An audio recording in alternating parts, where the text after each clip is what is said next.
ఇప్పుడు జరుగుతున్నటువంటి phone tapping విషయం కేవలం రాజకీయాలకే పరిమితం కాలే.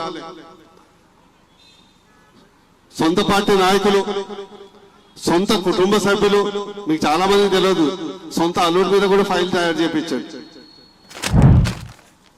అల్లుడి మీద కూడా ఫైల్ తయారు చేయించి ఫోన్ ట్యాపింగ్ చేయించి. అదేవిధంగా సొంత పార్టీ నాయకులు, అంతరంగికులు, పోలీసు వాళ్ళు, బిజినెస్ పీపుల్, ప్రతిపక్ష నాయకులు, వీళ్ళందరి మీద ఫోన్ ట్యాపింగ్ చేయించడం జరిగింది. అది రాజకీయ కోణం. ఇంకోటి, ఇది నయం లాగా, ఒక రాజకీయ నయం లాగా ఫోన్ ట్యాపింగ్ చేసి బిజినెస్ ఏదైతే పారిశ్రామికవేత్తల సమస్యలు ఉన్నాయో, రియల్ ఎస్టేట్ సమస్యలు ఉన్నాయో, వాళ్ళని కూడా ట్యాపింగ్ చేసి సాక్షాత్ పోలీస్ ఆఫీసర్లు వాంగ్మూలం చేసడం జరిగింది. వాళ్ళ ద్వారా ఈరోజు సెటిల్మెంట్ చేసి, చిత్రహింసలు చేసి, సంధ్యా శ్రీధర్ రావు అనే వ్యాపారవేత్తను ఒక క్రిమినల్ కేసులో ఇరికించి చిత్రహింసలు చేసి 13 కోట్ల రూపాయల ఎలక్ట్రల్ బాండ్స్ కొనిచ్చినటువంటి ఘనత ఇది. ట్యాపింగ్ ఇష్యూ కేవలం రాజకీయ కోణమే లేదు, ఆర్థిక కోణం ఉంది, మాఫియా ఉన్నది.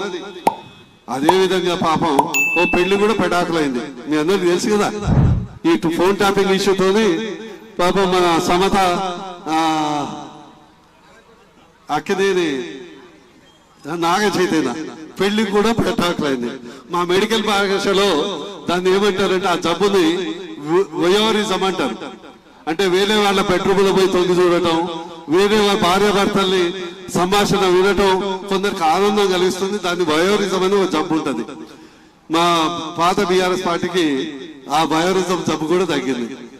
అందుకొరకు ఖచ్చితంగా రేవంత్ రెడ్డి గారు కూడా దీనికి బాధితుడే.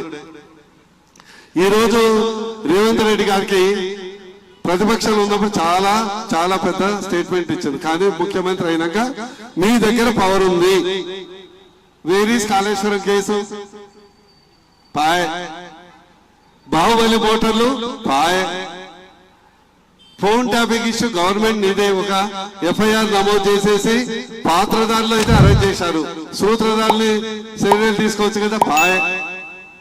ఫోన్ ట్యాపింగ్ ఇష్యూ పాయ్. సిఎంఆర్ బిల్డింగ్ పెద్ద కుంభకోణం, దాదాపు 1000-2000 కోట్ల కుంభకోణం, దాని కూడా పాయ్.